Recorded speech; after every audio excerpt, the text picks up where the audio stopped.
इस मूवी में समाज की सबसे बड़ी समस्याओं को यहाँ उजागर किया गया है। बेरोजगारी, कास्ट डिस्क्रिमिनेशन, यहाँ धर्म के आधार पर भेदभाव।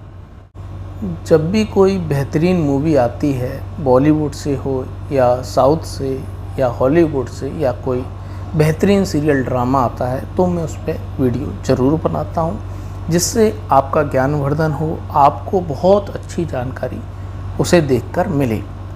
तो दोस्तों, एक ऐसी ही मूवी अभी आई है जिसका नाम है होम बाउंड, जिसके डायरेक्टर हैं नीरज घेवान। नीरज घेवान बहुत ही प्रसिद्ध डायरेक्टर हैं। 2015 में इनकी एक बेहतरीन मूवी आई थी मसान, जिसे आपने देखा होगा, जिसका एक प्रसिद्ध गाना, बहुत ही ज़्यादा फेमस एक गाना हुआ था कि तू किसी रेल सी गुजरती है, मैं किसी पुल सा थरथराता हूँ। ये गाना बहुत ज़्यादा हिट हुआ था और ये मूवी कास्ट इशू पर बनी थी। दोस्तों, एक और बेहतरीन मूवी ये लेकर आए हैं, होम बाउंड, जो अभी कल ही यहाँ रिलीज हुई है और इस मूवी ने यहाँ धमाका मचा दिया है। बहुत ही बेहतरीन मूवी है दोस्तों। जैसा कि इस वीडियो से पहले हमने एक वीडियो बनाया था धड़क 2 मूवी पे, बहुत ही बेहतरीन मूवी बॉलीवुड में इतने दिनों बाद देखने को मिली थी। अब ऐसी ही बेहतरीन मूवी अब ये आई है, होम बाउंड मूवी। साथियों, ये मूवी भी वैसे ही है जैसे कि धड़क 2 है। आप इस मूवी को देखेंगे तो ज़्यादातर लोग इस मूवी को देख के वहीं पर रो सकते हैं, उनकी आंखों से आंसू निकल सकते हैं। इसका जो डायरेक्शन है आपको बिल्कुल भी बोर नहीं होने देता है। आप फिल्म को एकदम स्मूथली देखते रहते हैं और फिल्म ख़त्म हो जाती है। बहुत ही ज़्यादा इमोशनल मूवी है। इस मूवी में सबसे बड़ी बात कि इस मूवी में कई सारे कट्स लगाए गए सेंसर बोर्ड्स के द्वारा। तो मूवी में यहाँ कई कट्स के बाद ये मूवी रिलीज़ हो रही है, और जो इंडिया से बाहर हो रही है मूवी रिलीज हो रही है, वो बिना कट्स के दिखाई जाएगी। तो दोस्तों, इतने कट्स लगने के बाद, जैसे धड़क 2 में कई कट्स लगे, लेकिन फिर भी उसका यहाँ जो जिस पर्पस से मूवी बनाई थी उसका इफ़ेक्ट यहाँ बिल्कुल भी कम नहीं हुआ। इसी तरीके से ये होम बाउंड मूवी है, इसका भी इफ़ेक्ट यहाँ बिल्कुल भी कम नहीं हुआ है, इफ़ेक्ट बरकरार है इतने कट लगने के बाद भी। तो दोस्तों, ये इस मूवी में यहाँ पर 3-4 बहुत ही बड़े मुद्दे यहाँ दिखाए गए हैं। पहला मुद्दा ये है कि भारत में जो बेरोज़गारी है, कि कुछ नौकरियाँ, चंद नौकरियाँ निकलती हैं, उसके लिए लाखों लोग फॉर्म भरते हैं, उनका स्ट्रगल दिखाया गया है। तो नौकरी पे स्टे लग जाता है। 8-10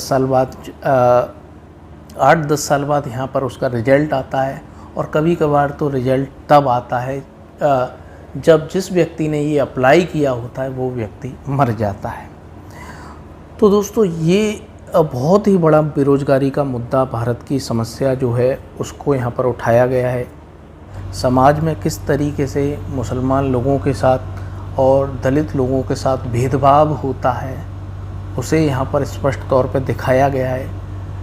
यहाँ जो एक एससी का कैंडिडेट होता है, जो फॉर्म भरता है, फॉर्म जनरल कैटेगरी में यहाँ फाइट करता है, वो यहाँ अपर कास्ट बन के रहता है, ठीक है। वो यहाँ फॉर्म भी एससी में नहीं भरता है, क्योंकि उसे मालूम है कि मुझे नौकरी तो मिल जाएगी और वहाँ के लोगों को, स्टाफ को पता चलेगा कि मैं इस जाति का हूँ, जो दलितों में भी सबसे पिछड़ी जाति है। तो वो यहाँ जनरल में फ़ाइट करता है। यहाँ किसी को नहीं बताता है कि मैं दलित हूँ, ये किसी को नहीं बताता है। एक दूसरा कैरेक्टर होता है जो कि एक मुस्लिम युवा लड़का होता है, और वो यहाँ पर कई भेदभाव यहाँ उसे देखने को मिलते हैं, ठीक है। इंडिया पाकिस्तान का मैच चल रहा होता है, उस समय उसके साथ भेदभाव होता है, कई भेदभाव देखने को मिलते हैं। तीसरा महत्वपूर्ण कैरेक्टर है एक लड़की का, जो कि एक अम्बेडकरवादी लड़की होती है, और वो अम्बेडकरवादी परिवार से आती है, वो खुद अम्बेडकरवादी होती है, और वो चाहती है कि वो हायर एजुकेशन ले। जो दलित लड़का उसे मिलता है, जो पहला कैरेक्टर मैंने बताया, उसे भी इंस्पायर करती है कि तुम उच्च शिक्षा लो, लेकिन वो अपनी मजबूरी की वजह से उच्च शिक्षा नहीं ले पाता है। और ये अम्बेडकरवादी लड़की इतनी ज़्यादा बाबा साहब से इंस्पायर होती है कि उसका ये मानना होता है कि मुझे इतनी ज़्यादा एजुकेशन प्राप्त करनी है कि जो लोग मेरे बगल में बैठने नहीं चाहते हैं वो यहाँ पर बैठने के लिए ललायत हों, वो प्राउड फील करें मेरे बगल में बैठने पर। तो वो इस तरीके का उसका पॉइंट ऑफ व्यू दिखाया गया है। और मूवी का लास्ट प्लॉट जो कि कोविड-19 महामारी के ऊपर बनाया गया है, किस तरीके से कोविड-19 के दौरान लोगों की मृत्यु होती है, लोग हज़ारों किलोमीटर पैदल चलते हैं, और किस तरीके से लोग बाहर नौकरी करने के लिए इसलिए गए थे कि अपने घर वालों का यहाँ पर ख्याल रख सकें, अपना पक्का घर बना सकें, अपनी सिस्टर की शादी कर सकें। तो उनके सपने यहाँ कई लोगों के अधूरे रह जाते हैं, जो कि यहाँ पर सत्य घटनाओं से लिया होगा, जो ये लास्ट प्लॉट जो मूवी का लिया है। तो दोस्तों, बहुत ही शानदार बेहतरीन मूवी है, आपको देखनी चाहिए।